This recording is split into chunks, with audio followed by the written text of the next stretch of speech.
రాజీ పడదామంటే రావే మాజీ ఇల్లాలా, నువ్వు రోజు పెట్టే నరకంలోకి మళ్ళీ దూకాల.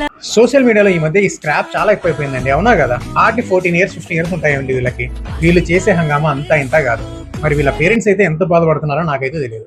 సో దీనికి సొల్యూషన్ ఏంటి అంటే, ఇవాళ హిందూ పేపర్ చూస్తే మన ప్రధానమంత్రి నరేంద్ర మోడీ గారు 16 years కంటే తక్కువ ఉన్న వాళ్ళకి సోషల్ మీడియాని బ్యాన్ చేసే ఆలోచనలో ఉన్నారని అర్థమవుతుందండి. సో ఇప్పుడు మన ప్రధానమంత్రి ఆస్ట్రేలియా పర్యటనలో ఉన్నారు. సో ఆస్ట్రేలియాలో ఆల్రెడీ బిలో 16 years వాళ్ళకి సోషల్ మీడియా అలో లేదు.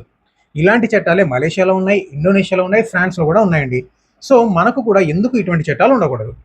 Freedom of speech and expression అనేది రాజ్యాంగం మనకి ఇస్తుంది, కానీ దానికి రీజనబుల్ రెస్ట్రిక్షన్స్ అని ఉంటాయండి.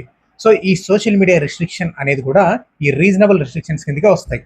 సో బిలో 16 yearsకి బ్యాన్ చేయడం మంచిదే. అండ్ వై 16 years ఓన్లీ అండి? Why not 18 years? ఎందుకంటే 16 to 18 years వీళ్ళంతా ఇంటర్మీడియట్లో ఉంటారు. అంటే సో 16 ఏళ్ల వయసు దాటగానే సోషల్ మీడియాలో అలో చేస్తే ఇంటర్మీడియట్ టైంలో వాళ్ళు ఎడ్యుకేషన్ పై ఫోకస్ లేకుండా దారి తప్పే అవకాశం ఉంటుంది. సో నా ఉద్దేశంలో 18 years అంటే మేజర్ అయిన తర్వాత మాత్రమే సోషల్ మీడియాలో చేయడం మంచిది. మీరేమంటారు? కింద కామెంట్ చేయండి. Thank you so much.